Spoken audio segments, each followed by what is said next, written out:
Alhamdulillah kita bisa berkumpul lagi di forum Sekolah Ramadan Ikatama, rangkaian yang terakhir. Sayang sekali, karena memang Ramadannya juga mau berakhir. Perkenalkan, Ana Ainur Rahma dari Bogor, alumni Insan Tama, angkatan 4. Sekarang lagi berkuliah di IPB. Nah, ya alhamdulillah, tapi juga sedih juga karena kita sudah memasuki hari ke-27 Ramadan ya sekarang. Berarti tinggal menghitung beberapa hari lagi kita akan meninggalkan bulan Ramadan dan menyambut Hari Raya Idul Fitri. Yang belum tahu kondisinya nanti kita Hari Raya Idul Fitrinya akan seperti apa di kondisi yang sekarang ini ya. Bahkan sekarang aja kita mencoba hal baru, yaitu kajian online, di mana memang kondisi kita sekarang ini kan tidak terlalu mendukung untuk kita bertatap muka secara langsung, tapi itu tidak membatasi kita untuk selalu bisa menuntut ilmu. Ya, dengan cara yang kayak sekarang ini, kita bertatap muka online, virtual. Tuh. Habis itu, jadi langsung aja kita bahas. Sebenarnya kalau teman-teman kakak-kakak adik-adik sendiri udah pada hafal belum hari ini kita bakal ngebahas apa? Ya, jadi berhubung tadi Ana bilang nyoba pakai Ana, jadi tema kali ini judul besarnya yaitu Bahasa Arab. Investasi intelektual muslimah dalam menyongsong kegemilangan Islam. Masya Allah. Ya, kali ini kita bakal ngebahas sesuatu yang sebenarnya deket banget sama kita, ya nggak sih? Deket banget sebenarnya. Tapi kadang juga kita merasa jauh dengan hal ini. Apa itu bahasa Arab? Bahasa Arab, apalagi di bulan Ramadan kayak gini, pasti sering malah berlomba-lomba gitu kita untuk membaca Al-Quran yang itu berisi bahasa Arab, ya kan? Kenapa akhirnya kita dekat sama bahasa Arab? Ya tadi ketika kita sering tadarus Al-Quran yang sebenarnya kita di bulan Ramadan ini bakalan sering bertemu dengan bahasa Arab, bahkan berlomba-lomba untuk memperbanyak bertemu dengan bahasa Arab tadi. Tapi di sisi lain juga kita merasa jauh dengan bahasa Arab. Kenapa? Karena ya emang bukan istilahnya mother tongue,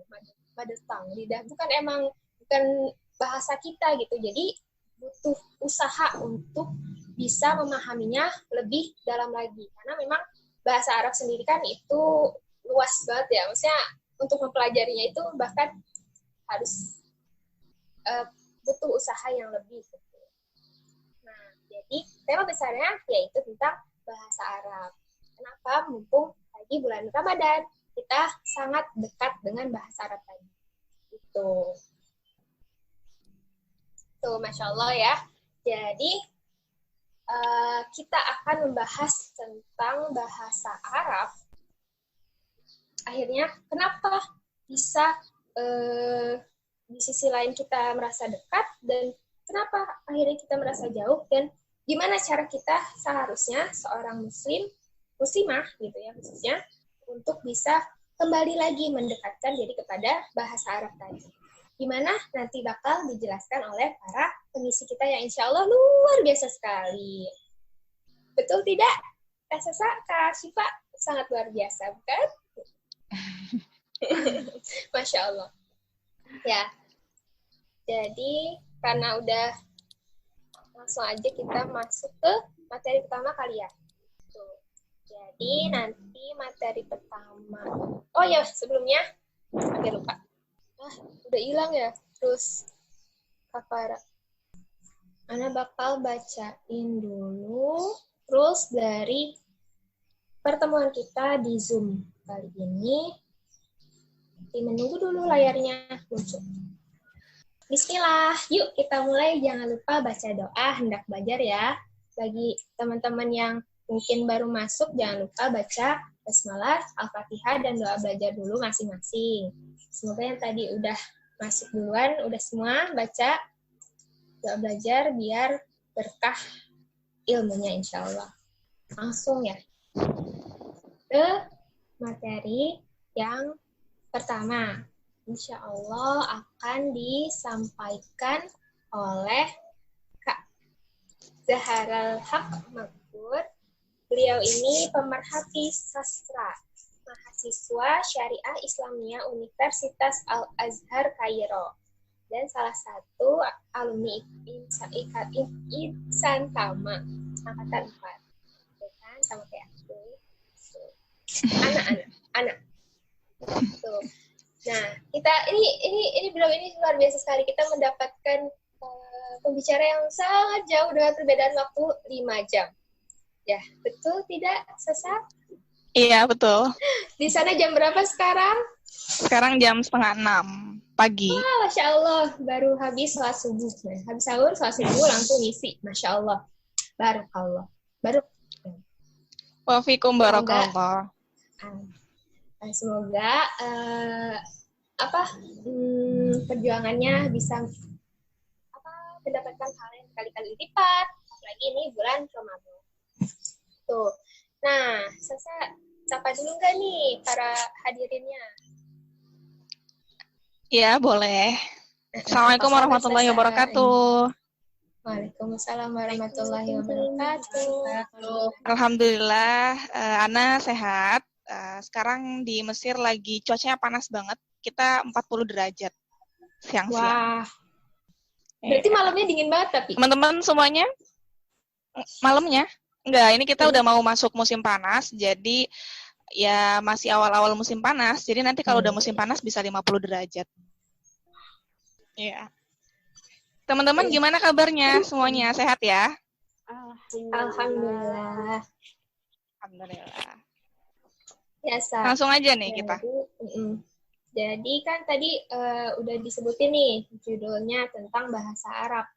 Ya, sebagai bahasa Arab, investasi intelektual muslimah dalam menyongsong kegemilangan Islam. Masya Allah nih judulnya. Luar biasa.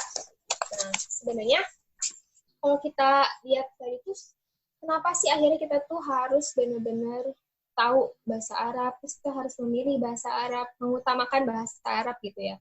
Kenapa sebenarnya kayak gitu? Ya. Bismillahirrahmanirrahim. Rabbi shrah li sadri wa yassir li amri wahlul 'uqdatam min lisani yafqahu qawli. Alhamdulillah, sebenarnya ini adalah sebuah kesempatan berharga banget. Bisa sharing-sharing sama teman-teman semuanya dari semua penjuru Indonesia. Ya. Ini kita internasional ya, karena Mesir dan Indonesia disatukan bersama gitu ya. Iya. Nah, terkait dengan bahasa Arab, kenapa akhirnya kita harus memilih bahasa Arab? Kenapa kita harus memberikan perhatian lebih terhadap bahasa Arab? Ya, tadi sebenarnya disinggung sama Ainur sendiri ya, host kita yang luar biasa. Tadi sempat disinggung bahwa kita itu sebenarnya dekat dengan bahasa Arab. Kita mempelajari bahasa Arab. Kita mengucapkan bahasa Arab, ya. Gak usah jauh-jauh kayak kita harus belajar di pesantren atau di tempat-tempat kursus bahasa Arab, enggak.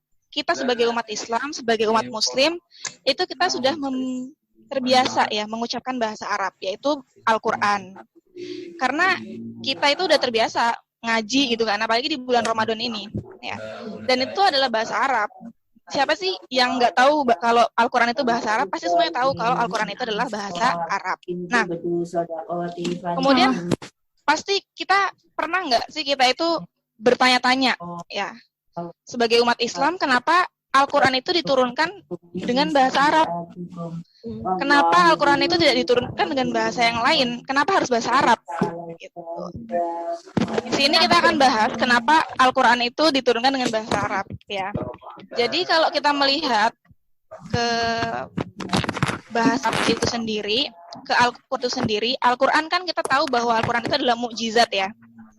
Kemudian di mana sisi kemukjizatan Al-Quran itu sendiri? Nah, ternyata kemukjizatan Al-Quran itu letaknya ada pada bahasa Arab. Kenapa bisa pada bahasa Arab? Gini, mukjizat itu apa sih maknanya, definisinya? Mukjizat itu kan definisinya sesuatu yang melemahkan orang yang menentang kenabian, begitu kan? Nah, di zaman Rasulullah SAW, ketika pertama kali ajaran Islam itu diturunkan kepada baginda SAW, itu kita bisa tahu di sana itu di Jazirah Arab, yang mereka semua itu orang-orang Arab menggunakan bahasa Arab, dan mereka itu kalau kita menilik ya, melihat kepada sisi sejarahnya, itu mereka itu adalah orang-orang yang ahli bersyair, ahli berkhutbah, dan Masya Allah sekali kalau kita baca di literatur-literatur yang ada di buku-buku sastra, itu mereka mempunyai kehebatan ya, bahasa memiliki kepiawaian dalam memilih kata. Sehingga kalau dulu di Arab itu ada namanya pasar Suk Okos, ya, pasar namanya pasar Okos. Fungsinya adalah untuk memperlihatkan, mempertunjukkan hebat-hebatan lah istilahnya. Siapa nih syair terbaik di bulan ini? Siapa syair terbaik di minggu ini? Bahkan siapa syair terbaik, penyair terbaik ya hari ini? Setiap hari itu selalu terjadi apa ya, kayak perlombaan gitulah, kompetisi di antara orang-orang Arab jahiliyah sendiri. Makanya nggak menjadi sebuah apa ya, keheranan gitu, bukan suatu yang mustahil kalau misalnya orang-orang Arab itu mereka punya kemampuan bahasa Arab yang luar biasa sekali. Nah, dari sini itu ketika Nabi Muhammad SAW itu diutus sebagai seorang Rasul dan diturunkan mukjizat berupa Al-Quran, Al-Quran ini berusaha melemahkan kemampuan-kemampuan orang-orang kafir Quraisy yang mereka itu menguasai bahasa Arab. Ya, kita bayangin orang-orang kafir Quraisy itu adalah orang-orang yang mereka itu ahli bahasanya gitu loh.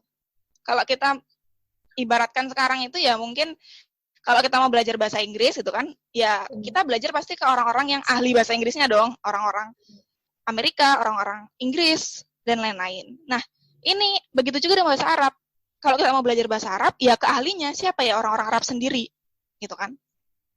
Saat itu mereka punya kosakata yang luar biasa, kosakata bahasa Arab yang luar biasa, penggunaan susunan kalimat yang luar biasa, sehingga mereka itu sangat terpukau gitulah dengan bahasa Arab. Jadi di sini yang perlu ditekankan adalah bahasa Arab itu di masa Arab jahiliyah sebelum Islam turun adalah bahasa yang sangat diagungkan gitu.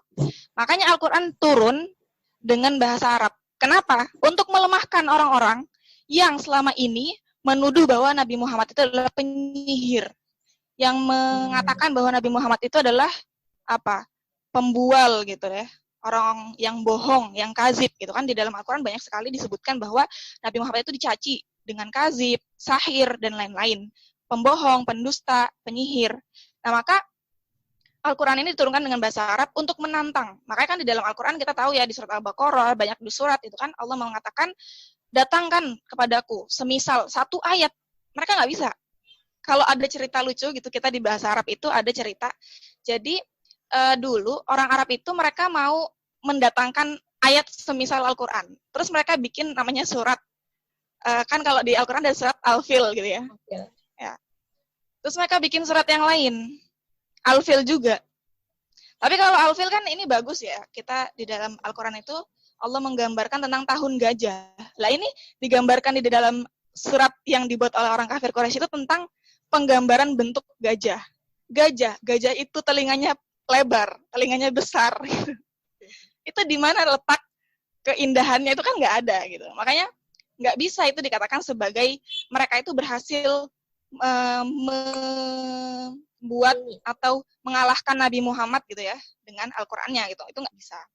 Nah, makanya di sini benar-benar yang kita bisa ambil dari sejarah singkat tersebut adalah memang bahwa bahasa Arab itu dia sebagai sisi letak dari kemukjizatan Al-Qur'an. Nah, di sini akhirnya kita bisa tahu, oh, orang-orang yang sehebat orang Arab aja ya. Kalau orang Arab itu mereka sampai ada perlombaan loh. Kita bayangin ya, perlombaan. Kemudian yang menang itu nanti syairnya itu akan ditempel di depan Ka'bah.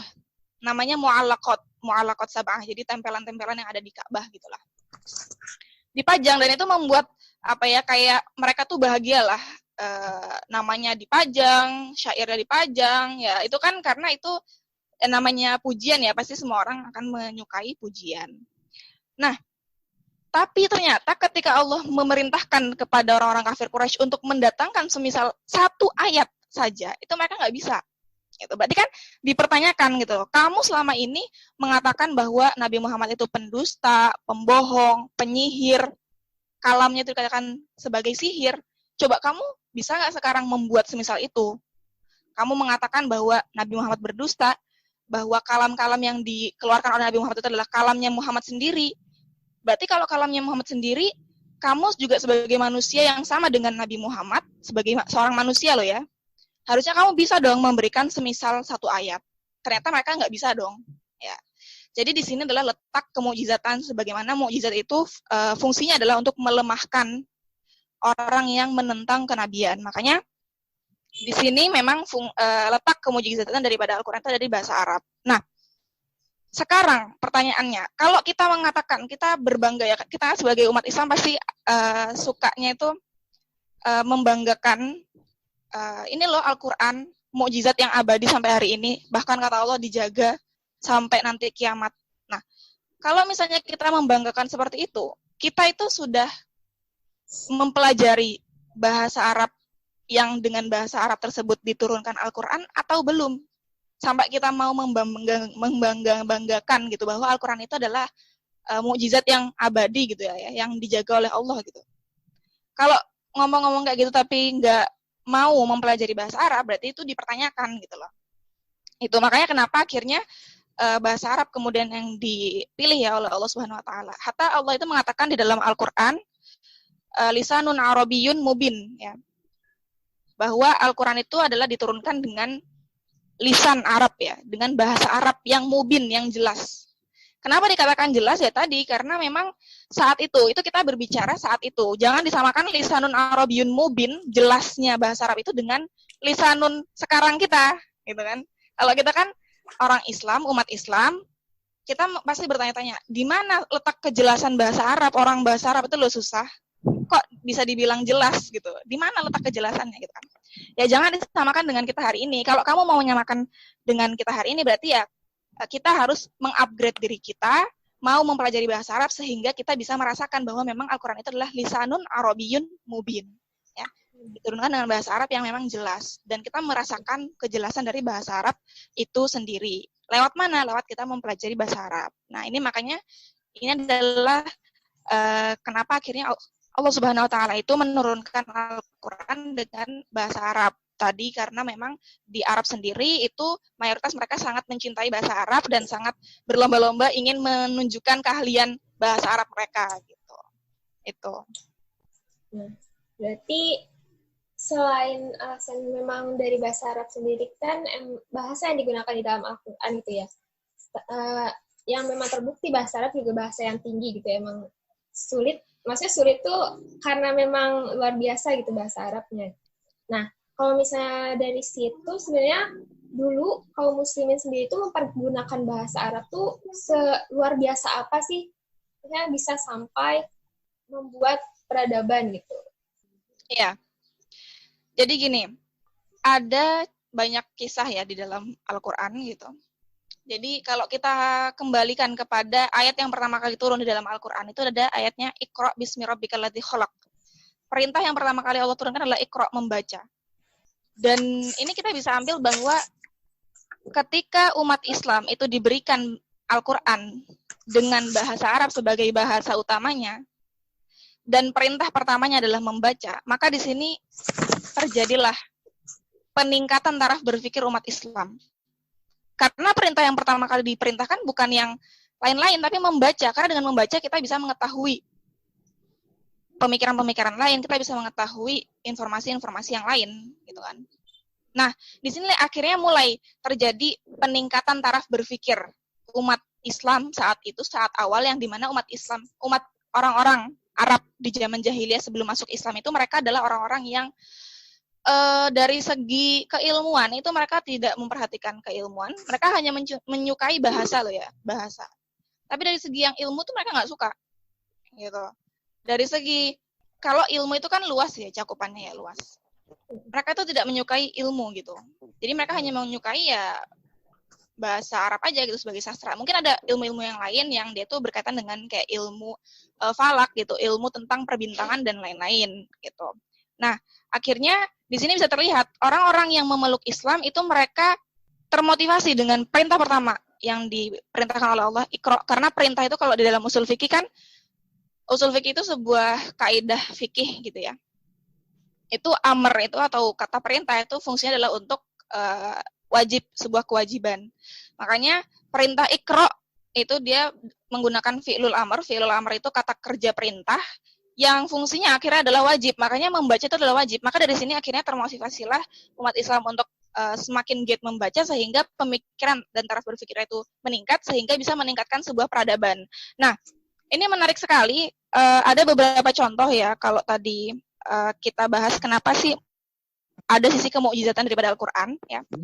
Di sini ada satu contoh yang sebenarnya banyak banget yang bisa kita ulik daripada kemukjizatan Al-Qur'an ya. Ini aku cuma nyebutin satu aja karena terlalu banyak.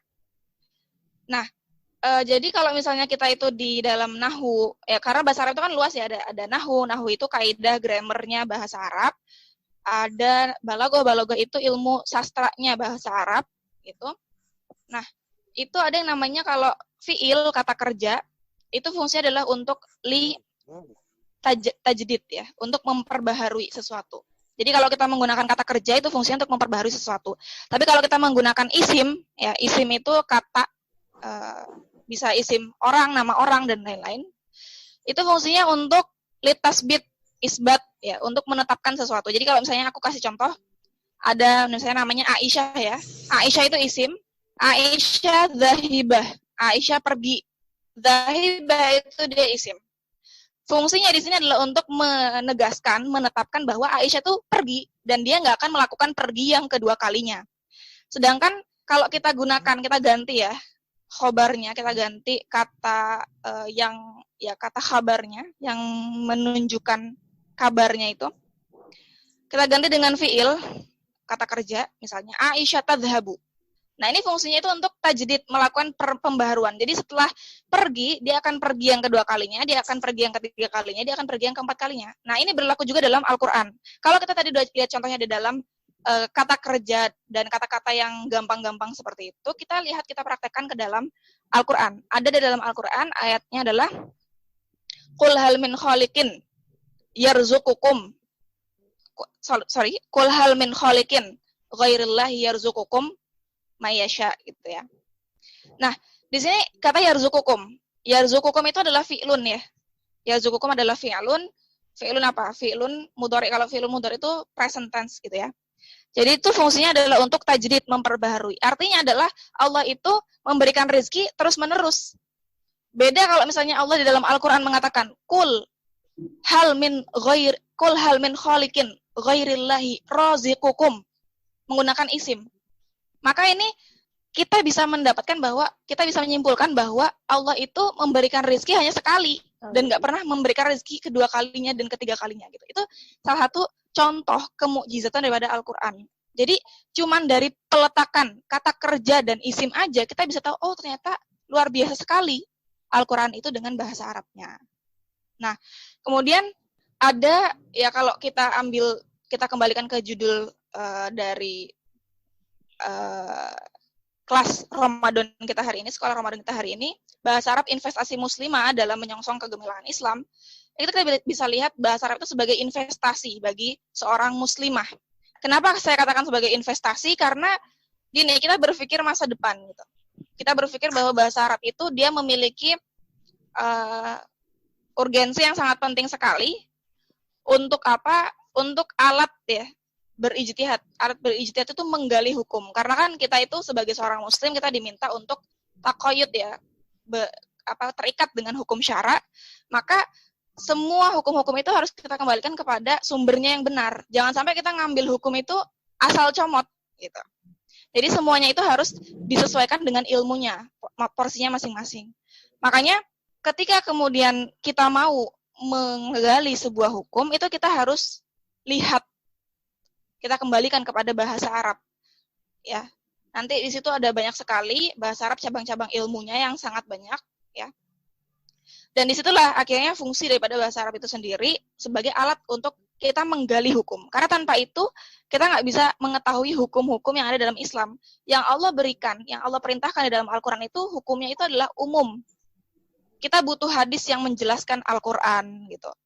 Kita butuh ilmu-ilmu yang lain yang menjelaskan sesuatu yang tidak tersirat gitu dari Al-Quran begitu. Nah, kemudian investasi tadi ya, berbicara tentang investasi itu tadi karena kita melihat bahwa begini, yang namanya seorang muslimah itu kan pasti terkadang tuh kalau belajar suka dibilang ngapain belajar jauh-jauh, toh juga nanti bakal kembali lagi ke dapur dan lain-lain gitu kan. Lah kita itu harus berpikir bahwa kita membangun generasi gitu. Makanya kan dikatakan investasi. Investasi itu kita berinvestasi. Artinya kita menabung untuk sesuatu yang lebih besar yang akan datang. Makanya kalau misalnya kita berinvestasi, kita mengambil investasi itu dengan bahasa Arab, itu kita adalah insya Allah termasuk orang-orang yang menang. Kenapa? Karena nanti bahasa Arab itu akan menjadi bahasa resmi, ya, bahasa internasional, yang itu kita membutuhkan kesiapan dari sekarang. Karena kalau kita nggak mengambil peran dari sekarang, itu kita akan ketinggalan banget ketika bahasa Arab itu sudah dijadikan bahasa resmi. Gitu. Kita bakal ketinggalan banget. Nah, makanya di sini kita perlu cepat-cepat dari sekarang ambil curi start ya untuk bisa menggali bahasa Arab lebih dalam supaya kita bisa berinvestasi untuk masa depan, untuk kegemilangan Islam, dan juga kita berinvestasi untuk nanti generasi yang akan datang supaya kan kalau misalnya kita sebagai seorang muslimah itu memiliki kemampuan bahasa Arab yang luar biasa, kita bisa bayangkan bahwa nanti generasi yang kita lahirkan itu akan menjadi generasi ulama-ulama yang lebih hebat daripada kita karena ya kita bisa bayangkan bahwa ibunya aja seperti itu gitu. Bagaimana nanti generasi setelahnya? Ya, Masya Allah sekali. Nah, dari bahasa Arab sendiri yang memang bahasa yang tinggi, udah gitu dengan bahasa yang tinggi tersebut dengan mempelajarinya pun dapat tadi ya meningkatkan taraf berpikir kaum muslimin, apalagi pada masa kegemilangan kaum muslimin dahulu ya tentunya bahasa Arab jadi bahasa utama ya. Dan juga mempelajari segala sesuatu pun dengan bahasa Arab, ya nggak sih, Sa? Maksudnya, jadi ya tadi luar biasa gitu. Kemampuan berpikir dari kaum muslimin itu ya memang jadi lebih meningkat lagi. Terima kasih Sasa atas materinya, atas sharing-sharingnya. Kita beralih ke sesi selanjutnya, yaitu materi 2. Insya Allah akan disampaikan oleh saudari yang sangat luar biasa. Beliau ini bernama Syifa Urrohma, ada gelarnya SPD. Terus beliau ini pegiat bahasa Arab, Masya Allah. Beliau juga alumni pendidikan bahasa Arab UMY, dan beliau juga salah satu alumni Insan Tama Angkatan 3. Ya, Assalamualaikum Kak Syifa.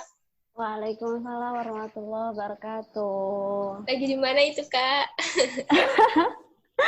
Ini mimpi, Nun. Mudah-mudahan kita bisa karena semua ya. Amin. Nyusul Sasa ya? Nabawi. Amin. Sasa di Mesir, Nun. Ya maksudnya kan satu frekuensi. Ya. Berkunjung. Ya. Gimana kabarnya, Kak? Alhamdulillah sehat. Sapa dulu, Kak, audiensnya. Oh iya, Assalamualaikum warahmatullahi wabarakatuh. Waalaikumsalam warahmatullahi wabarakatuh. Iya, wah, banyak ya. Nggak kerasa tiba-tiba udah terkumpul 37 orang aja gitu. Tadi masih segelintir kan, Nun. Tiba-tiba meludak. Alhamdulillah gitu ya. Berarti masih banyak yang pingin tahu, pingin cari ilmu gitu kan ya. Apalagi tema pembahasan kita kali ini itu berkaitan dengan muslimah gitu, intelektual muslimah gitu. Nah, semoga kita juga salah satu bagian dari intelektual muslimah itu ya. Amin. Ya, Kak, lanjut dari materi Sasa tadi yang sebenarnya udah ngegambarin bagaimana luar biasanya bahasa Arab yang menjadi salah satu bahasa utama umat Islam karena memang Al-Quran sendiri menggunakan bahasa Arab. Nah, kalau misalnya kita lihat sekarang nih, Kak, mungkin kalau misalnya kita sebagai anak kampus nih misalnya, itu biasanya yang jadi standar bahasa yang keren itu kan bahasa Inggris ya, Kak.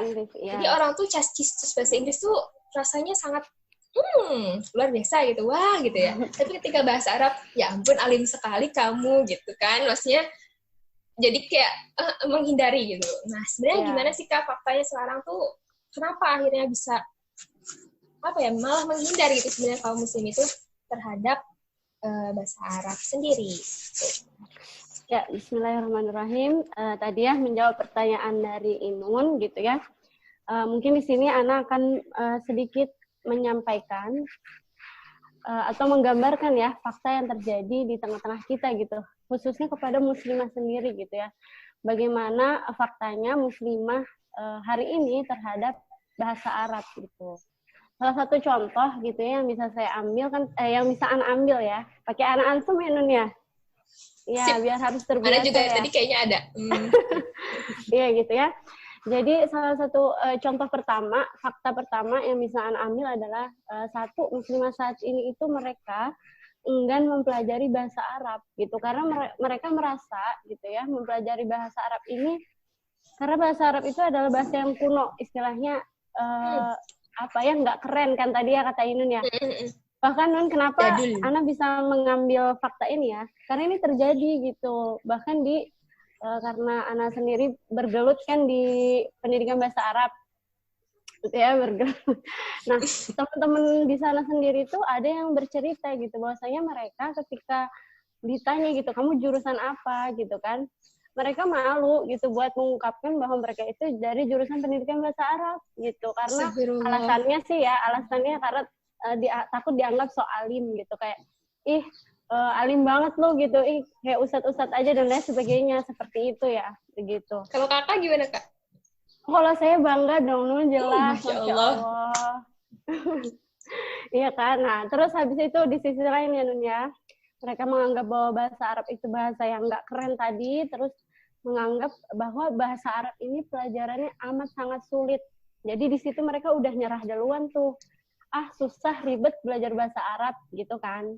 Akhirnya ya bahasa Arab ditinggalkan gitu. Nah, kemudian fakta lain yang terjadi. Mungkin ya beberapa muslimah gitu menganggap bahwa bahasa Arab ini tuh sebenarnya hanya alat komunikasi ibadah ritual aja gitu. Jadi ya mereka tahu gitu, maksudnya ya sholat pakai bahasa Arab, baca Al-Quran pakai bahasa Arab, doa-doa sehari-hari masuk keluar kamar mandi pakai bahasa Arab, kan gitu ya. Tapi ya udah sekedar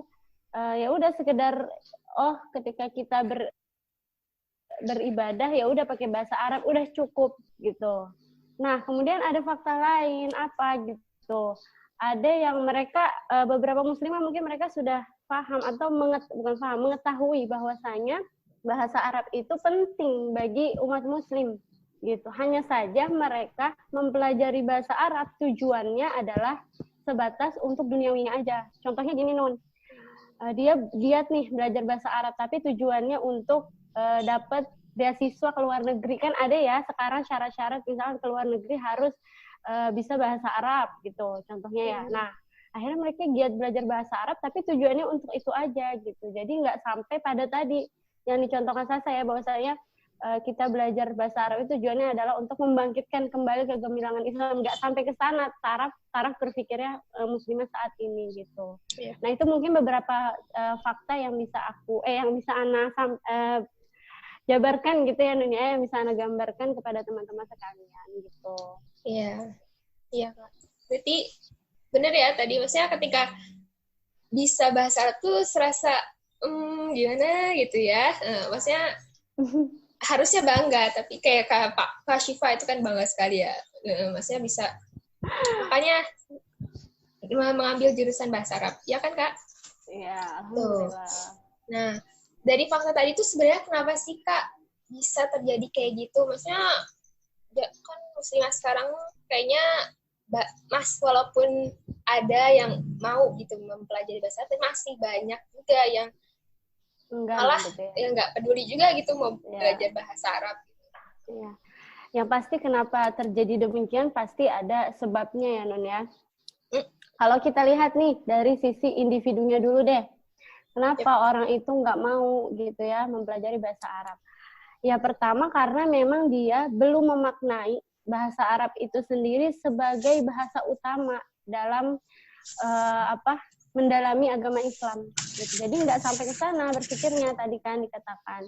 Akhirnya mereka ya udah gitu, nggak peduli, akhirnya nggak mau mempelajari bahasa Arab dan nggak peduli. Nah, satu sisi lain, jadi kita tidak bisa hanya menilai dari individu ya Nun, tapi kita nilai juga dari aspek lingkungannya. Ternyata lingkungan dia juga tidak mendukung untuk mengharuskan dia mempelajari bahasa Arab. Ya udah mah individunya nggak mau, lingkungannya juga nggak mendukung dia belajar bahasa Arab. Ya udah akhirnya kan dia ya udah gitu, jauh dari bahasa Arab tadi gitu. Nah, ini kan pasti ada penyebab utamanya kenapa bisa terjadi demikian gitu ya. Kalau kita melihat mengaitkan sejarah gitu ya, kenapa bahasa Arab ini bisa tidak menjadi penting lagi di tengah-tengah umat Muslim terutama gitu ya. Kalau Ana bisa sentil dikit, yaitu karena pertama ya, itu masuknya sakofa asing. Sakofa asing ini apa? Yaitu adalah pemikiran asing, artinya pemikiran yang datang selain daripada pemikiran Islam gitu ya. Kalau sakofa diartikan bahasa Indonesia-nya kalau nggak salah ya kebudayaan ya. Sakofa itu. Nah, jadi sakofa asing atau kebudayaan asing itu masuk di tengah-tengah kaum muslimin, sehingga ya dampaknya adalah menjadikan kaum muslim tadi gitu ya, mereka itu menjauh dari hal pokok kebangkitannya. Hal pokok di sini kan tadi ya bahasa Arab itu gitu. Dan juga sakofa asing atau pemikiran asing ini akhirnya membawa mereka, menggiring opini ke mereka bahwa bahasa Arab itu bukan kepentingan kita gitu, nggak penting kamu tuh belajar bahasa Arab gitu. Bahkan sekarang aja gitu ya, bahasa internasional paling utama sekarang adalah bahasa Inggris kan, padahal dulu saat Islam berjaya itu bahasa utamanya adalah bahasa Arab gitu kan. Berarti kan memang paradigma Barat itu sudah merubah semua itu gitu kan ya, sehingga menjauhkan umat Muslim tadi dari bahasa Arab. Nah, yang kedua selain dari tersisipnya sakofa asing adalah tentunya sistem kehidupan sekarang gitu. Memang yang kita tahu ya, sistem kehidupan sekarang ini kan jauh dari kata beragama Islam. Artinya memang sengaja agama itu dijauhkan dari lini kehidupan kita. Betul ya Nun ya? Terasa ya? Padahal maksudnya kita mayoritas Islam gitu ya Pak? Iya, padahal kita mayoritas Muslim gitu. Jadi akhirnya tolak ukur atau ya alat ukur individu Muslim saat ini kebanyakan ya adalah kebebasan semata gitu, kebebasan duniawi, kebebasan kesenangan dan lain sebagainya, dan menjadikan individunya itu tadi bersifat pragmatis. Nah, kata pragmatis ini yang akhirnya menjadikan mereka malas untuk mempelajari bahasa Arab, salah satunya gitu kan, karena tadi sulit, bahasa Arab sulit. Nah, karena udah terdoktrin pragmatismenya tadi dia itu, akhirnya kan dia tidak punya rasa atau giroh gitu untuk mempelajari bahasa Arab, kan salah satunya ke situ ya. Nah, ya mungkin itu dari kenapa sih bisa kok umat Muslim gitu di saat ini malah nggak mau mempelajari bahasa Arab. Mungkin itu Non. Ya, berarti sebenarnya ketidakinginan kaum Muslim, khususnya mungkin di sini kita fokusnya ke muslimah gitu ya. Iya. Bahkan banyak yang nggak peduli gitu ya dengan bahasa Arab, yang padahal itu sebenarnya penting gitu ya untuk memahami lebih dalam lagi agama kita sendiri, yaitu Islam kan. Iya, betul. Jadi dari tadi individu, terus lingkungan, sampai bahkan ke sistem yang sebenarnya nggak sama sekali, walaupun mungkin di sini insya Allah semua ahwat-ahwat solihah gitu ya ingin gitu ya mempelajari bahasa Arab, tapi sebenarnya terkadang bingung nggak sih kayak bahasa Arab terus ntar kita ngapain pakai bahasa Arab gitu di masa sekarang, padahal tadi kata Sasa kan kita bisa berinvestasi dengan itu kan. Jadi bahasa Arab itu jadi bekal kita, ilmu kita untuk nanti kegemilangan Islam saat tegak nanti. Amin. Tegak. Amin. Iya. Kalau dari tadi itu Kalau contoh-contohnya sebenarnya gimana sih Kak Syifa itu kalau dulu sebagai muslimah gitu, yang mungkin bisa memotivasi kita buat semangat belajar bahasa Arab. Atau mungkin Kak Syifa sendiri punya motivasi gitu. Oh ya, jadi karena kita berbicara di sini pembahasan yang mengenai intelektual muslimah, gitu ya Nun ya, maka di sini kita harus tahu bagaimana seharusnya sikap muslimah yang sebenarnya, yang seharusnya gitu ya. Kalau Ana menyampaikan mungkin ada 3 komponen. Yang pertama di sini sikap muslimah itu seharusnya dia mau belajar, gitu. Nah, dengan belajar Islam tadi kan, belajar Islam ini dia juga harus belajar bahasa Arab, gitu ya. Nah, karena kan Islam dan Arab itu kan satu kesatuan ya, Nun ya, tidak dapat dipisahkan. Ibaratnya seperti mata uang, ya kan? Yang dia tidak, ya mata uang koin yang ada gambar dan mata uangnya itu kan tidak bisa dipisahkan. Nah, itu ibarat bahasa Arab dengan Islam tadi gitu. Bahkan gitu ya, sebagai Muslim, tadi kan sudah dibahas oleh Sasa ya secara rinci bahwasanya kenapa bisa jadi urgensitas muslimah sih gitu kan mempelajari bahasa Arab.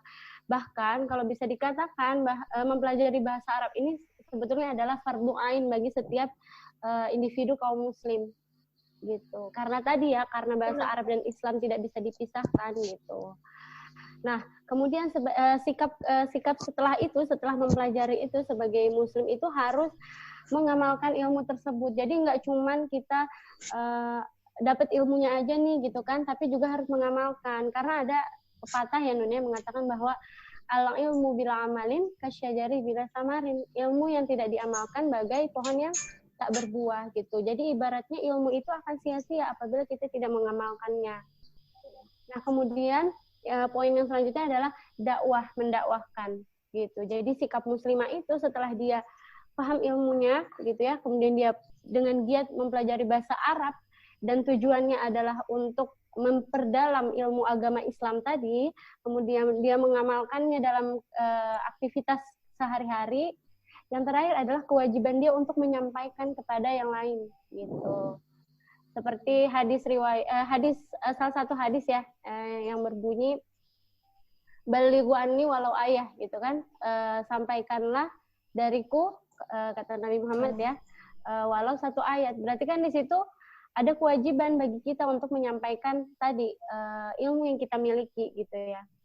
Nah, jadi dikatakan urgent atau enggak Nun belajar bahasa Arab itu? Urgent enggak ya? Urgent enggak ya? Urgent kayaknya. Urgent kan? Iya. Sebab pertama bahasa Arab itu kan satu ya tadi, bahasanya umat Islam. Ya. Kemudian bahasa kaum muslimin. Dan dia juga adalah bahasa ilmiah gitu. Kenapa bisa dikatakan demikian? Kita bisa melihat ya Nun ya, biografi atau intelektual muslimah terdahulu gitu ya. Di mana ini Ana mengambil salah satu tulisan ya dari Ibnu Hajar al-Asqalani gitu ya. Beliau menulis dalam kitab Al-Isobah fi Tamyiz as-Sahabah. Nah, di dalamnya itu beliau menuliskan biografi para sahabiah terdahulu sejak masa Nabi Muhammad SAW gitu ya. Di dalamnya itu mereka terdiri dari para ahli fikih, kemudian ahli hadis, ahli sastra dan lain sebagainya gitu. Nah, beberapa sahabiah itu seperti yang kita ketahui bahwa ada Bunda Aisyah radhiyallahu an, kemudian ada Asma binti Yazid, Ummu Salamah, Hafsah dan lain sebagainya ya, para sahabiah. Nah, salah satu yang beliau angkat mengenai Bunda Aisyah radhiyallahu an ini, dan beliau adalah orang yang paling atau perempuan paling ahli dalam hal ilmu fikih. Gitu. Bahkan seperempat hukum syariah itu diambil dari Bunda Aisyah radhiyallahu an gitu. Masya Allah ya gitu. Jadi gitu ya faktanya tentang Bunda Aisyah gitu ya. Enggak yang kayak viral yang kemarin itu ya, Kak. Apa? Oh, yang lagunya tentang romantisnya aja ya. Ya sebenarnya nggak sebatas itu ya, kita mendalami sosok sahabiah gitu ya. Bahkan ya Nun, Bunda Aisyah radhiyallahu an ini dulu adalah dulu beliau ini bahkan menjadi guru agama kepada ayahnya sendiri, Abu Bakar As-Siddiq, kemudian sahabat ayahnya Umar bin Khattab, Abdullah bin Umar dan lain sebagainya. Berarti kan di sini tidak diragukan lagi keilmuan beliau. Nah, kemudian kalau contoh dari perempuan-perempuan dari kalangan tabi'in itu, kalau di sini ada Fatimah binti Al-Husain bin Ali. Beliau ini dulu yang mengklasifikasi atau mengkodifikasi sirah nabawiyah gitu ya, di mana Ibnu Hisham saja bersandar pada perawiannya beliau gitu, pada apa-apa yang diriwayatkan oleh beliau gitu. Kemudian ada lagi contoh dari tabi'ut tabi'in. Ada Nafisah binti Al-Hasan. Jadi ini masih keluarganya Hasan Hussein ya tadi ya. Nah, ini Nafisah binti Al-Hasan. Beliau ini rajin menghadiri majelis ilmu ketika di Madinah. Kemudian ketika itu beliau pindah ke Mesir. Dan di Mesir beliau yang membuka majelis ilmu, dan saat itu dihadiri oleh para ulama masyhur pada zamannya gitu. Bahkan Imam Syafi'i itu sering mengunjungi beliau untuk bertukar pendapat mengenai ilmu fikih dan usuluddin. Ya Allah, luar biasa ya. Jadi kiprahnya muslimah tuh nggak cuman jadi ibu rumah tangga aja kok, Nun. Nggak cuman mikirnya di rumah aja, nggak boleh ngapa-ngapain. Dapur. Iya, di dapur aja masak gitu, enggak. Tapi ternyata bisa secerdas orang-orang terdahulu gitu, para intelektual muslimat terdahulu. Nah, tadi kan contoh-contoh yang Ana ambil dari mereka yang unggul di bidang ilmu agama, tapi memang tidak ilmu agama aja ya, Nun, ya pastinya. Nah, ini ada beberapa biografi intelektual muslimah juga gitu ya, yang mereka unggul di bidang sains dan teknologi. Salah satunya yang pasti familiar ya di tengah-tengah kita mungkin ya, atau Inun tahu atau enggak ya, dengan nama Maryam Al-Asturlabi. Tahu, Nun? Siapa itu, Kak?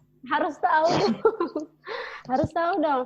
Ya, jadi beliau ini adalah seorang ilmuwan, Masya Allah ya, yang menciptakan atau merancang astrolab. Astrolab ini digunakan dalam astronomi untuk melihat posisi matahari. Masya Allah kan, maksudnya pada zaman itu kegemilangan Islam, di samping itu juga beliau tuh seorang ahli ilmuwan gitu. Masya Allah gitu. Jadi selaras antara ilmu agamanya dengan ilmu dunianya gitu kan ya. Jadi sebanding. Nah, kemudian ada satu contoh lagi, pasti juga familiar di tengah-tengah kita gitu. Siapa itu? Yaitu, penasaran ya? Fatimah siapa coba? Fatimah Al-Fihri. Tahu ya, Nun? Nah, beliau ini muslimah dari Tunisia. Muslimah dari Tunisia, pendiri universitas pertama di dunia. Universitasnya bernama Al-Qarawiyyin. Ya, Masya Allah ya. Jadi ternyata muslimah itu bisa loh berkiprah di dunia pendidikan, di tengah-tengah kegemilangan Islam tentunya, nggak cuman sibuk ya tadi di rumah aja gitu, di rumah aja. Maksudnya nggak melulu menyoalkan urusan rumah aja gitu, tapi dia juga berkiprah di dunia pendidikan gitu kan, Masya Allah gitu, selaras antara ilmu duniawi dengan ilmu akhiratnya. Nah, itu akhirnya yang menggambarkan ketika kita mempelajari bahasa Arab gitu kan, artinya itu meningkatkan taraf berpikir kita gitu. Karena ini tadi kan bahasa Arab itu turun, maksudnya kalamullah itu kan turun langsung dari Allah, dan isinya adalah bahasa Arab. Berarti kan di sini ketika kita mempergunakan itu, ya maka akan diangkat derajatnya oleh Allah gitu. Akhirnya muncullah intelektual muslimah di kalangan para muslimah tadi ya gitu. Nah, begitu sedikit contoh biografi dari, ada satu lagi, Nun. Coba kayaknya ada satu lagi. Oh ya udah, namanya Labana dari Cordoba. Siapa itu? Iya, Labana dari Cordoba. Nah, beliau ini dulu adalah seorang ahli di bidang matematika dan sastra. Dan ternyata beliau ini beliau ini ternyata adalah ahli geometris. Jadi beliau waktu itu benar-benar mempelajari geometris itu terhadap literasi karena beliau dulu sebagai sekretaris dari Khalifah Al-Hakim II.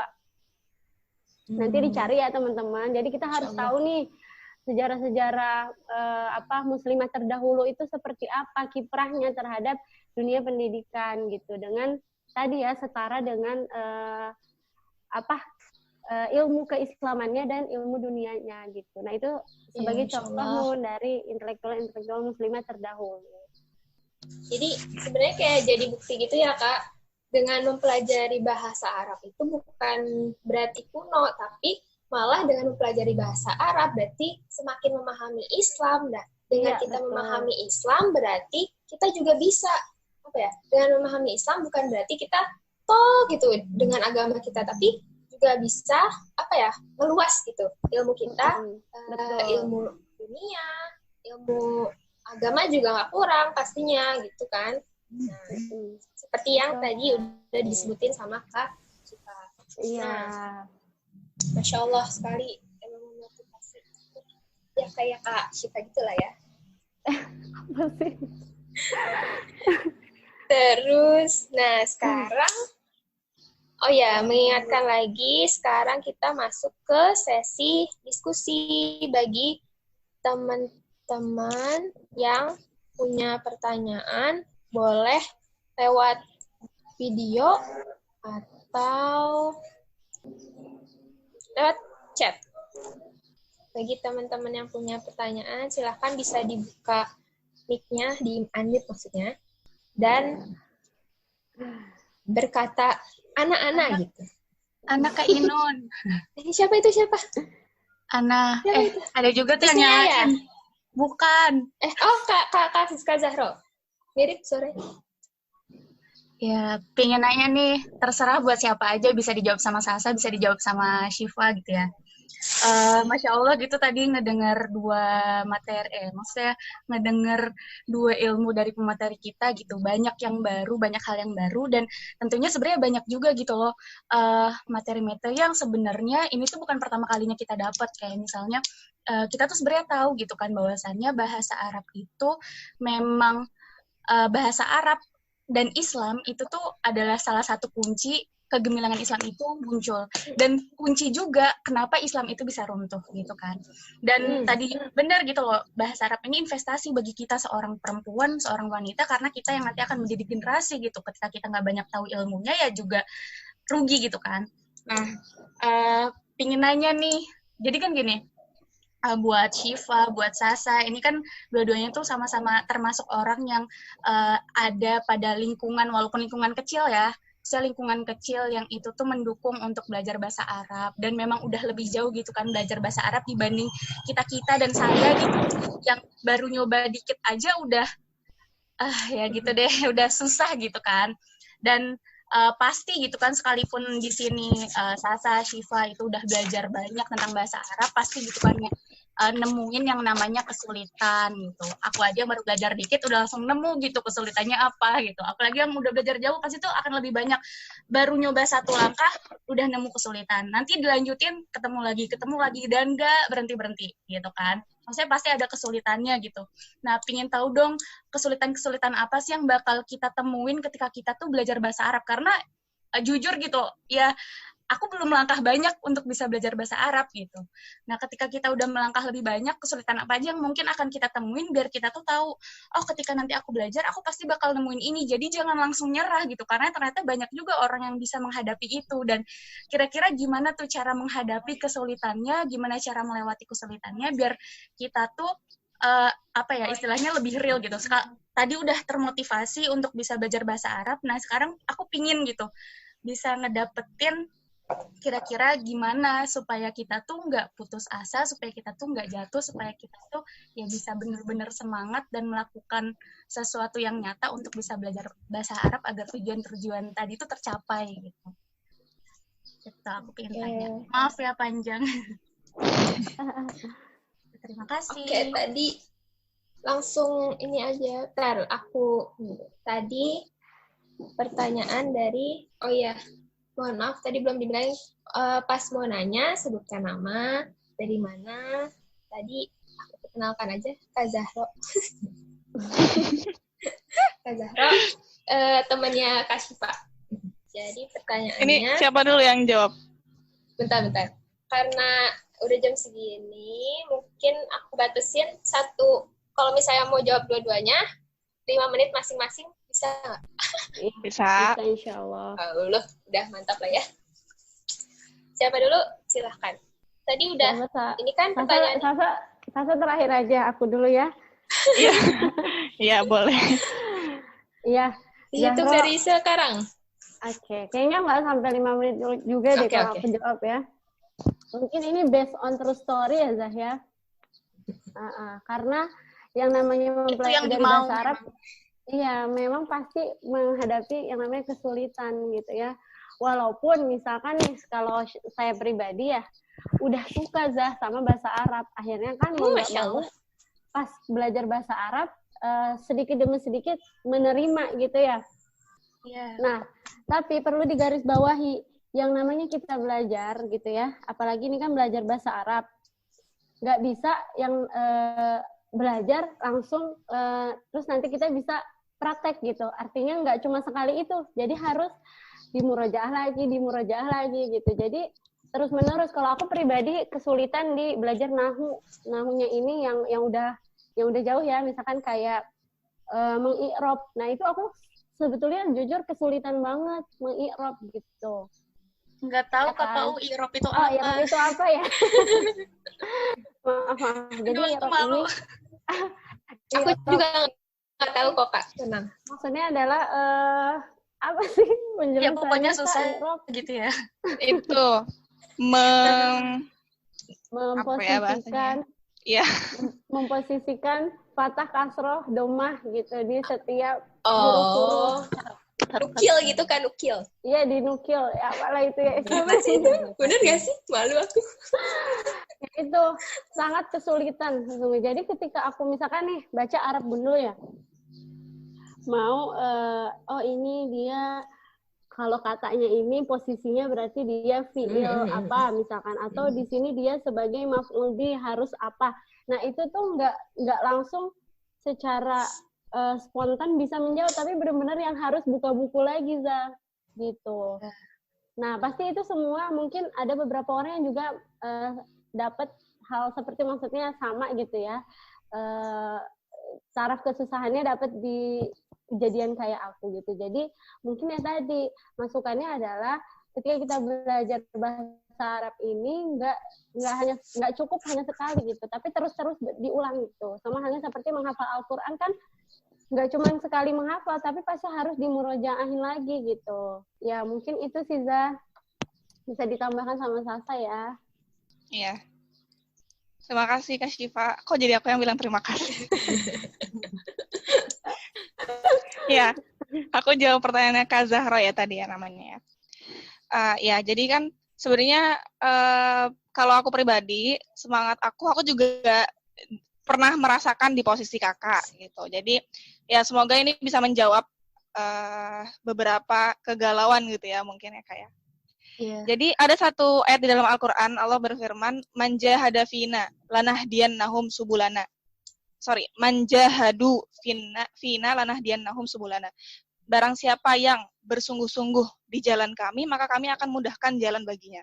Maka tadi kalau misalnya kakak itu di awal suka, pasti kita pernah ya ngerasa kalau misalnya mempelajari satu bahasa, itu kadang belum sampai selesai, tapi kita udah mau berputus asa di awal tuh, karena kesulitan yang dihadapi itu sangatlah besar gitu. Nah, itu tadi balik ke ayat tadi bahwa Allah sudah menjanjikan bagi orang-orang yang bersungguh-sungguh dan tidak patah semangat. Berarti kan bersungguh-sungguh itu berarti dia tidak pernah patah semangat. Allah menjanjikan bahwa Allah akan mudahkan jalan baginya.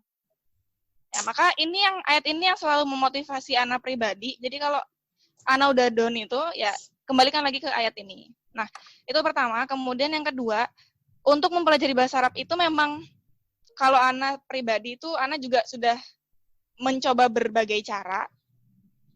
Memang cara ampuh dalam mempelajari bahasa Arab itu adalah, pertama, ketika mempelajari kaidah nahwu, itu satu materi dipelajari, praktekkan dalam membaca kitab gundul. Jadi kalau karena ini Ana dulu pernah di pesantren, dan ketika di pesantren itu Ana nggak belajar di tatbik ya, jadi tidak belajar mempraktekkan ilmu nahwu itu. Jadi ketika keluar dari pesantren itu nggak bisa i'rab. Jujur nggak bisa i'rab, nggak bisa menentukan posisi kalimat ini, itu dia posisinya fi'lun madhi atau dia mubtada atau khobar, itu aku nggak bisa. Keluar keren loh. Makanya di sitirnya mencoba mencari cara lain. Oh ternyata ketika mempelajari nahwu itu, karena nahwu itu kan sifatnya dia butuh praktek. Dia ilmu yang butuh praktek. Jadi kita nggak bisa cuman nahwunya bagus ketika ujian, tapi nggak pernah praktek, ya sama aja bohong gitu. Nggak bisa i'rab ya, nggak bisa menentukan posisi kata tersebut itu posisinya apa dalam i'rab. Nah maka di sini kita butuh, kalau satu kali belajar langsung dipraktekkan. Belajar fa'il, ya. Langsung cari di kitab gundul, semua kitab gundul. Oh kalau misalnya ada fi'lun madhi atau fi'lul mudhari, itu pasti ada fa'ilnya. Cari semua fa'ilnya sampai ketemu. Itu cari, pokoknya dipraktekkan itu di banyak tempat gitu. Kalau udah sampai ngelotok ya, ibaratnya udah sampai pakem banget itu fa'il, ya berarti kita udah lulus dari tahap yang fa'il. Baru nanti ketika masuk maf'ul bih, praktekkan lagi, cari di kitab gundul, mana nih maf'ul bih? Oh, ini maf'ul bih. Ini maf'ul bih, ini maf'ul bih. Nah, itu lebih nempel, itu lebih lama. Nah, itu yang pertama. Jadi memang kalau bisa disimpulkan tadi, metode belajar itu penting. Jadi kalau tadi belajar grammar atau belajar nahwu kemudian langsung dipraktekkan, itu nanti kaitannya adalah dengan manhaj atau metode belajar. Makanya ketika belajar itu kita butuh guru yang benar-benar memberikan ilmunya itu kita dikasih ilmu dari dasarnya. Nggak langsung yang kitab-kitab besar, tapi kitab-kitab yang kecil, kitab-kitab yang kecil di nahwu itu kayak Mutamimah Jurumiyah, itu syarah dari kitab Jurumiyah, kitab nahwu. Itu mudah. Tapi biasanya contoh-contoh yang dikasih di kitab itu sedikit. Jadi bisa cari referensi lain, kitab yang lain yang contoh-contohnya banyak, seperti kitab Nahwu Wadih, itu contoh-contohnya banyak, jadi bisa praktek di situ lebih banyak. Dan itu banyak tugas-tugas yang dikasih di situ, PR-PR gitu. Kita bisa coba ngerjain, jadi insya Allah ilmu nahwunya lebih mantap gitu. Nah, jadi tadi poin yang di garis bawahnya adalah pertama memang harus tahu metode belajar yang benar, kemudian mencari guru yang tepat.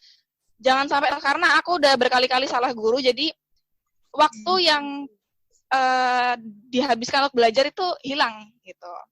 Nah makanya aku bilang ke teman juga, cari guru yang tepat, cari metode belajar yang pas, udah insya Allah nanti akan istiqomah belajar bahasa Arab, dan insya Allah dapat hasilnya cepat dan memuaskan, nggak akan pernah lupa.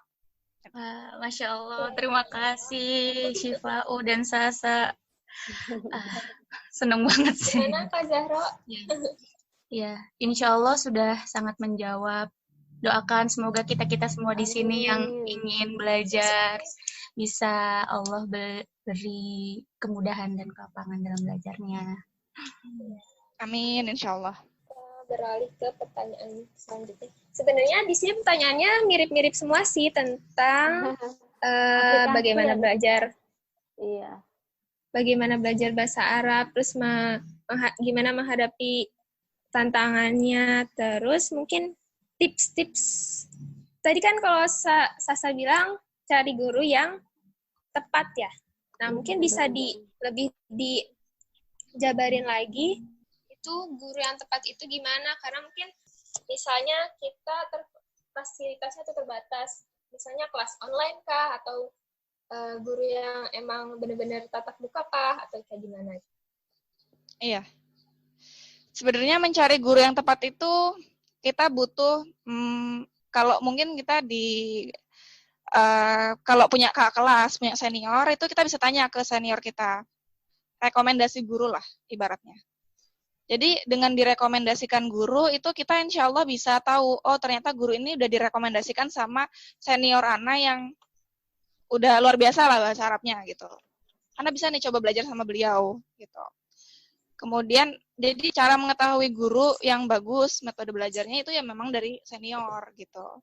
Semua guru tuh pasti punya cara mengajarnya sendiri. Tapi untuk mempersingkat waktu, itu kita butuh mencari guru yang tepat. Jangan sampai waktu kita tuh terbuang sia-sia, akhirnya juga nggak dapat apa-apa gitu. Jadi memang butuh rekomendasi dari senior gitu, untuk bisa tahu mana nih guru-guru yang tepat yang bisa mempersingkat waktu, tapi bisa dapetin maklumat banyak gitu dari waktu yang singkat itu untuk mempelajari bahasa Arab. Sebenarnya tadi kalau dari pertanyaan yang mirip-mirip tadi sebenarnya udah cukup terjawab di jawaban yang pertanyaan Kak Zahra tadi kan. Nah, jadi kalau yang ditanyain ini ada yang minta tolong diulang tadi kitabnya apa aja yang bisa dipakai untuk latihan. Siapa tahu bisa dicatat oleh para. Iya. Kalau ini kasih saya dulu. Apa Kak? Kasih Pak dulu boleh. Oke. Nggak, kalau rekomendasi Ana ya, belajar untuk pemula itu ada kitabnya, kok jadi lupa ya. Kita kalau nggak salah Al-Lughatul Arabiyah li Ghairi Natiqin. Itu ada ya kitab. Itu didapetinnya di mana, Kak? Oh, udah banyak di e-commerce aja banyak. Tunggu, atau Sasa dulu yang jawab, nanti coba saya ambil kitabnya ya. Buat diperlihatkan kepada teman-teman. Sebenarnya untuk mempelajari kitab-kitab kalau bahasa Arab itu kan luas ya. Jadi kita bisa membagi bahasa Arab itu ke dalam beberapa ilmu. Ada nahwu, ada sorof, ada balaghah ya. Balaghah itu ilmu sastra gitu yang menyingkap ke ya tadi ya kemujizatan Al-Qur'an. Nah, sebenarnya dari semua ilmu ini semuanya berkaitan nanti ketika masuk ke ilmu-ilmu yang lain kayak misalnya kalau mau belajar ilmu usul fikih itu nanti ada banyak banget dari ilmu balaghah.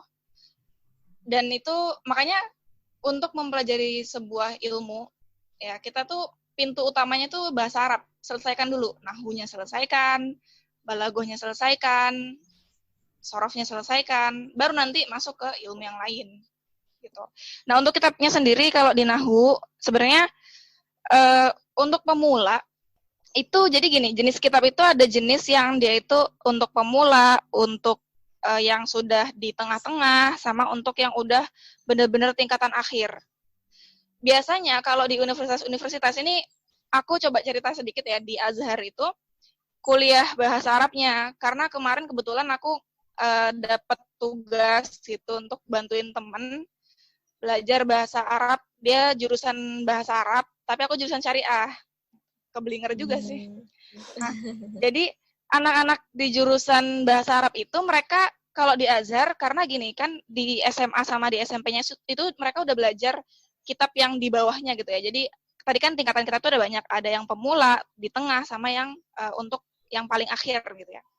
Nah, di SMP dan SMA itu mereka sudah menggunakan, kalau di Azhar sendiri kurikulumnya itu sudah menggunakan kitab yang Alfiyah Ibnu Malik itu udah, kalau di Indonesia itu udah paling tinggi. Biasanya kalau di Lipia itu digunakan untuk orang-orang yang memang ngambil semester 1 di Lipia itu ngambilnya Alfiyah Ibnu Malik.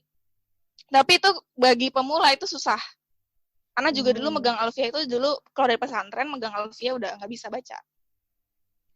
Nah, yang gampang itu mulainya dari kitab yang pemula dulu, naik levelnya ke tengah, baru yang ke kiri. Di sendiri tadi itu udah paling akhir. Jadi orang-orang semester 1 jurusan bahasa itu ngambil materi yang diberikan itu adalah materi yang itu udah kitabnya itu kitab paling tinggi gitu. Pakai Audahul Masalik. Itu tinggi sekali dan banyak banget cabang-cabang dari pembahasan nahwunya gitu. Karena semakin tinggi sebuah kitab itu semakin banyak cabang-cabang yang diulas gitu ya, yang diulik sama kitab tersebut. Dan itu semakin memusingkan. Nah, kalau untuk kitab pemula, nah ini ada beberapa, sebenarnya kalau metodenya orang-orang Arab sama ada metodenya orang-orang Indonesia. Kalau Indonesia itu kan karena kita ini orang asing ya, bukan orang yang mempelajari bahasa Arab. Nah, itu ada buku-buku bahasa Arab yang dia memberikan kaidah-kaidah nahwu, tapi dia nggak khusus mempelajari nahwu gitu. Jadi kayak kalau ada buku Arabiyah Baina Yadaik 1-4 itu buku yang digunakan untuk di situ campuran ya, ada bagaimana mengungkapkan bahasa Arab, membuat tulisan bahasa Arab, kemudian ada kaidah-kaidah nahwu sedikit-sedikit gitu untuk memberikan maklumat awal ya, informasi pertama. Kemudian naik level ke, kalau aku dulu di pesantren aku pakainya nahwu wadih. Nah, nahwu wadih ya, nahwu al-wadih. Itu dia banyak kok, dijual di mana-mana banyak. Itu dia kelebihannya memang di situ banyak contoh-contoh yang dikasih. Jadi kalau misalnya belajar itu kan pasti kita butuh contoh. Kalau di kitab yang Mutamimah Jurumiyah ya. Itu dia penjelasan dari kitab Jurumiyah. Ini kitab yang udah terkenal banget di Indonesia. Jadi teman-teman bisa searching juga, ada PDF-nya juga kalau mau cari. Kalau Mutamimah Jurumiyah itu dia bagus banget untuk pemula, tapi contoh yang dikasih itu sedikit. Jadi ya contohnya itu aja, misalnya Muhammad, Ja'a Muhammad, Zahaba Muhammad. Semuanya contohnya Muhammad gitu. Jadinya kita tuh kayak, oh fa'il itu cuma Muhammad gitu. Padahal ada banyak fa'il. Jadi untuk pemula kadang kita itu masih terpaku pada contoh. Nah, kalau kita butuh banyak contoh dan banyak tugas-tugas ya, kayak cara mempraktekkan ilmu-ilmu tersebut itu bisa pakai Nahwadi. Kitab Nahwadi. Nahwadi ini dia ada yang versi untuk SMP, ada versi untuk SMA. Jadi itu insya Allah membantu juga, tapi jangan cukup sampai di situ. Ya, jadi kalau misalnya belajar, itu kalau udah selesai satu kitab, jangan bahagia, seneng, ngerasa bangga dengan pencapaian itu. Karena itu masih cetek banget. Jadi masih ada perjalanan jauh sekali. Gitu. Ada kitab Mutamimah Jurumiyah yang harus dipelajari juga. Mutamimah Jurumiyah itu tadi dia bagus untuk pemula karena dia memberikan kaidah itu sangat sistematis dan mudah dipahami. Tapi kelemahannya cuma satu, memang contohnya aja sedikit. Jadi bisa dieksplor kalau misalnya mau dibarengin Nahwadi sama Mutamimah Jurumiyah itu bagus. Jadi sambil dapat kaidah bahasa Arab yang sangat sistematis dari Jurumiyah, bisa dapat contoh-contoh juga dari kitab Nahwadi. Jadi itu bisa digabungkan gitu ya. Itu kalau untuk pemula. Udah, itu aja. Kak, mau dilanjutkan? Iya boleh ya. Tadi kan kalau misalkan Sasa belajar Nahu dari Nahul Wadih ya, Sa ya? Iya. Ya, kalau Ana sendiri belajar Nahu itu dari kitab ada Al-Muyassar fi Ilmin Nahwi. Mungkin Sasa juga tahu ya? Iya. Nah, itu juga bagus. Iya, itu juga sama. Jadi isinya menjelaskan secara rinci tentang hukum-hukum Nahu itu tadi. Terus juga ada contoh-contohnya sedikit demi sedikit, tapi dia lebih mudah karena ada arti bahasa Indonesianya. Bukunya kayak gini nih. Ini kelihatan nggak? Enggak. Ya. Bukunya kayak gini. Ya. Tadi apa judulnya Kak lengkapnya? Al-Muyassar fi Ilmin Nahwi. Ya, Al-Muyassar fi Ilmin Nahwi. Dan kalau mau belajar bahasa Arab secara umumnya, jadi kalau Baina Yadak tadi kan disampaikan Sasa itu kan terlalu nggak spesifik ya, dia ada istima, ada kalam juga, ada nahu juga gitu ya. Nah kalau anak pribadi dulu di pondok di pondok itu belajar itu kan dari dasar banget yang tentang masalah ismul isyarah yang kayak hadza hazihi. Nah itu ada di kitab ini Durusul Lughah.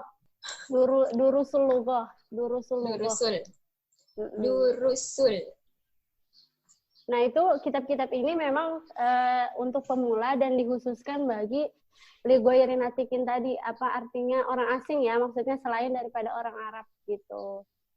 Jadi mungkin itu rekomendasinya ya buat teman-teman yang mau belajar Arab dari dasar gitu. Bisa pakai kitab-kitab tadi. Iya. Durusul Lughah itu juga bagus banget. Dia sistemnya itu memang memudahkan banget untuk pemula. Di Durusul Lughah itu juga nggak nahu doang kan ya Kak ya? Iya, nggak nahu doang. Iya, jadi itu sorofnya juga. Itu mudah banget. Apa bahasanya juga bahasa kontemporer, bukan bahasa yang sulit. Iya. Dan itu memang aku juga banyak istifadah banget, banyak dapat manfaat dari buku itu. Bisa dibeli. Di mana tuh? E-commerce banyak kok, cari aja. Jadi udah jam 11.33 dan sepertinya tidak ada pertanyaan tambahan. Oh ya, gimana teman-teman tadi rekomendasinya mantap sekali bukan? Mas, banyak sekali rekomendasinya. Jadi belajar bahasa Arab itu bukan cuma dari satu buku aja. Tidak cukup. Kata Sasa tadi, kalaupun udah selesai satu materi, masih panjang sekali perjalanannya untuk mempelajari bahasa Arab. Ya, karena saking luar biasanya bahasa Arab gitu ya. memang tidak waktu yang dibutuhkan itu tidak sedikit. Betul, kakak-kakak? Iya, betul. Ya, betul. Maksudnya bahkan Kak Syifa sama Sasa aja butuh effort, usaha untuk belajarnya di mengambil jurusan bahasa Arab, dan bahkan Sasa ke Mesir gitu kan. Jadi buat kita di sini semoga usaha kita tuh bisa termotivasi oleh kakak-kakak yang sudah luar biasa ini di sini menyampaikan sharing-sharingnya ke kita. Dan mungkin karena ini udah 11.35, kita dengarkan closing statement-nya dari para pengisi kita hari ini. Siapa yang mau mulai duluan? Siapa ini, Kak? Sweet. Siapa, Nun? Tunjuk aja, Nun. Oke. Kalau gitu, Kak Syifa. Oke. Ujung-ujungnya saya ya? Oke, mungkin kalau dari pemaparan materi yang sudah disampaikan oleh Sasa ataupun Anas sendiri, mungkin itu sudah membuka semangat teman-teman untuk belajar bahasa Arab, urgensitas belajar bahasa Arab, terutama kita sebagai penerus generasi selanjutnya nanti ya, gitu. Dan untuk mempelajari bahasa Arab ini, gitu ya, dari mana memulainya? Tadi kan banyak banget pertanyaan-pertanyaan, dari mana sih Kak memulainya? Apakah harus belajar percakapan dulu kah, atau ilmu nahwu dulu kah, atau sorof dulu kah? Nah, itu sebenarnya dilihat dari apa yang ingin kita capai terlebih dahulu ya. Yang pasti memang semuanya harus kita pelajari satu persatu. Tapi kan pasti misalkan kita mau istilahnya mau ini nih belajar kaidah bahasa Arab itu sendiri, maka pelajarilah nahwu. Nanti disambi dengan mempelajari ilmu-ilmu sorof gitu. Atau kalau emang kita mau nih percakapan langsung gitu ya. Memang kalau percakapan tidak lebih kepada kaidah, tapi nanti dia praktek berbicara. Nah, itu boleh mencari pelajaran tentang muhadasah. Biasanya itu di buku Arab Baina Yadaik banyak kan percakapan itu, dan itu bisa dipraktekkan gitu. Nah, itu mungkin salah satu cara memulainya gitu ya, dari mana dulu gitu kan. Nah, kemudian salah satu riwayat hadis yaitu yang menjadi motivasi saya juga, mungkin juga bisa menjadi motivasi teman-teman untuk terus semangat belajar bahasa Arab gitu ya. Bunyi hadisnya, ini hadis riwayat Muslim ya. Bunyi dari Ibnu Abbas, bunyinya uhibbul Arab li salasin li'annani Arabiyyun wal Qur'ani Arabiyyun wa kalamu ahlil jannah Arabiyyun. Jadi artinya Rasul bersabda gitu ya, bahwasanya saya mencintai bahasa Arab karena Rasul atau Umar ya, Sa? Tolong dikoreksi ya saya, takut salah. Saya mencintai bahasa Arab karena 3 hal. Yang pertama karena saya berasal dari bangsa Arab. Kedua karena bahasa Al-Quran adalah bahasa Arab, dan bahasa ahli surga adalah bahasa Arab. Mungkin itu bisa menjadi salah satu motivasi tambahan buat anak pribadi dan teman-teman sekalian untuk terus semangat gitu ya, meskipun pasti sulit. Memang kita akan menghadapi kesulitan dalam belajar, apalagi ini ilmu yang ibaratnya tinggi sekali gitu ya, bahkan sampai isi kalamullah pun bahasa Arab gitu, memang sulit untuk mencapainya. Tapi ketika ada keinginan dan motivasi dari diri kita gitu ya, apalagi kita ini sebagai tadi salah satu pengemban dakwah gitu, yang mana punya kewajiban gitu ya untuk memperdalam ilmu agama Islam, maka ya itu tadi, terus semangat ya. Mungkin itu Nun dari anak. Silakan, Sa. Iya. Kalau dari anak pribadi, untuk teman-teman itu jangan pernah menyerah. Belajar itu nggak boleh menyerah. Ini berlaku buat semuanya. Kalau teman-teman itu ada yang mungkin ngambil jurusan eksak, kemudian pengen tetap belajar bahasa Arab, ini juga banyak banget kasus-kasus ya. Misalnya teman-teman aku juga banyak banget yang tetap pengen mempelajari bahasa Arab, tapi ternyata jurusan yang diambil tuh jurusan eksak. Itu nggak menutup kemungkinan kamu bisa menjadi ahli bahasa Arab. Ya. Karena itu semua itu tergantung sama, ya memang kemauan. Yang membedakan semua itu adalah kemauan. Kalau di sini itu ada jurusan kedokteran juga ada di Azhar. ada salah satu senior saya yang itu beliau mengambil jurusan kedokteran, tapi beliau tetap aktif dalam kajian-kajian berbahasa Arab. Jadi kalau kita nyebutnya di sini talaki ya, jadi kajian langsung sama syaikh itu. Beliau jurusan kedokteran. Ilmu fikih beliau mumpuni, ilmu bahasa Arabnya beliau mumpuni, bahkan beliau itu ya sama juga suka syair juga. Jadi saya sama beliau tuh justru sering berkonsultasi tentang syair, padahal beliau itu jurusan kedokteran. Ya itu ketika saya menanyakan itu Kak, apa motivasi beliau hanya mengatakan pokoknya kalau belajar itu sedikit, yang penting terus-menerus. Bahasanya itu adalah qalilun daim, ya, dikit yang terus-menerus, khairun min katsirin munqati', lebih baik daripada yang banyak tapi terputus. Sama kayak amalan kalau kita sering dengan hadis ya, kalau kita disuruh istiqomah gitu kan. Istiqomah yang Allah suka itu kan sesuatu yang sedikit tapi dilakukan terus-menerus daripada yang banyak tapi terputus. Ya sama, itu berlaku untuk semua semua hal yang kita lakukan dalam kehidupan ini, baik itu ibadah, baik itu belajar.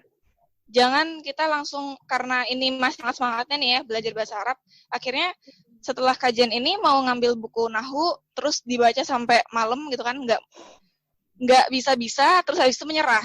Nah biasanya kita kalau terlalu banyak membaca nggak bisa terus akhirnya menyerah. Nah jangan kayak gitu, jadi sedikit aja nggak apa-apa, sedikit tapi terus setiap hari itu bertambah terus. Walaupun teman-teman mungkin ada yang jurusan eksak, yang bukan jurusan agama Islam, itu nggak menutup kemungkinan teman-teman untuk bisa menjadi ahli dalam bahasa Arab. Karena sekarang banyak banget media-media yang bisa kita gunakan gitu ya. Kalau saya pribadi, saya suka menulis bahasa Arab. Itu tujuannya hanya untuk menjaga bahasa Arab fusha saya saja, karena di Mesir itu kita pakai bahasa pasar ya, jadi kalau berkomunikasi itu pakai bahasa yang slang lah ibaratnya gitu. Nah itu bahaya kalau balik ke Indonesia nggak bisa bahasa fusha, itu sia-sia itu di Mesir. Nah makanya untuk saya menjaga bahasa Arab saya, itu saya usahakan untuk menulis. Saya paksa diri saya. Dulu saya nggak suka baca bahasa Arab, cuman ya suka, namanya kita kan suka belajar bahasa kan pasti cuman suka nahwu gitu. Habis nahwu nanti naik ke sorof, habis itu naik ke balagoh gitu kan. Tapi kita nggak pernah praktek baca bahasa Arab. Nah, itu kelemahan kita biasanya. Jadi, saran Ana buat teman-teman, itu usahakan. Kalau dulu Ana itu memaksa diri Ana untuk membaca bahasa Arab, itu dari selebaran-selebaran ringan, kayak cuman 2 kalimat aja. Yang penting selesai 2 kalimat itu dibaca. Habis itu ditulis kosakatanya, terus teman-teman bisa hafalin kosakata itu kalau misalnya memang kesulitan, dan bisa dituliskan dalam bentuk kalimat gitu kosakata tersebut. Nah itu membantu sekali karena nanti ya bahasa Arab itu kan kalau kita cuma belajar nahwu doang, belajar sorof doang, kalau nggak dipraktekkan dalam sebuah tulisan, nggak dipraktekkan dalam omongan gitu, itu nggak berguna juga gitu. Jadi untuk menjaga itu tetap harus ada input dan output. Inputnya belajar nahwu, belajar sorof, outputnya dikeluarkan itu ilmu nahwu dan sorofnya dengan apa? Dengan misalnya dipraktekkan dalam membaca kitab-kitab gundul atau berusaha menulis bahasa Arab gitu. Itu pesan aku buat teman-teman semua. Semoga bisa motivasi dan tetap semangat untuk mempelajari bahasa Arab, karena ya perjalanan kita itu sangat jauh sekali untuk bisa menjadi ahli bahasa Arab. Tapi nggak apa-apa, jangan putus asa, karena Imam Syafi'i juga mempelajari bahasa Arab itu 20 tahun. Jadi jangan ragu ya. Jadi kalau belum sampai 20 tahun jangan nyerah. Oke, Masya Allah sekali. Masya Allah kita dapat ilmu yang sangat mungkin bisa dibilang baru juga, luar biasa juga gitu ya. Bagi kita dan termasuk aku nih yang mungkin belum jago bahasa Arab ya. Karena memang belum berkecimpung di bahasa Arab juga gitu kan. Nah, karena kita akhiri saja pertemuan kita kali ini. Yang tadi closing statement dari misi, dan jangan lupa mungkin kalau aku mau ingetin yang tadi ya yang Kak Syifa jelasin, kalau misalnya ya yang namanya belajar itu ada 3 komponen, yang kayak belajarnya, terus jangan lupa diamalkan, dan jangan lupa juga didakwahkan atau disampaikan kepada orang lain gitu, supaya dengan menyampaikan itu ya kita juga sama-sama ikut belajar dari materi yang udah kita pelajari kan. Jadi semakin melekat, semakin melekat, pahalanya juga insya Allah mengalir gitu ya, ketika orang tersebut paham dan memahamkan orang lain lagi, gitu kan. Langsung saja kita akhiri sesi kita. Karena ini rangkaian yang terakhir, semoga, dan bentar lagi kita menyambut Lebaran, Hari Raya Idul Fitri. Mohon maaf lahir dan batin, minal aidin wal faizin, mohon maaf lahir dan batin. Taqabbalallahu minna wa minkum, siyamana wa siyamakum. Semoga di akhir Ramadan kita ini semua ilmu yang udah didapat selama kan kajiannya banyak nih, insya Allah yang udah dihadiri oleh teman-teman semua, nggak cuma setelah Ramadan doang. Jadi insya Allah dan semoga semua ilmu yang kita dapatkan itu menjadi berkah dan bekal yang sangat bermanfaat setelah Ramadan kita selesai. Dan semoga di akhir-akhir Ramadan kita ini kita bisa terus menjaga ibadah kita lebih baik lagi ke depannya. Oke, mungkin segitu aja dari Ana selaku moderator di sini. Mohon maaf bila banyak salah kata, salah tutur yang mungkin tidak disengaja. Itu sungguhnya kebenaran hanya berasal dari Allah, kekurangan hadir dari diri saya sendiri, dari Ana sendiri.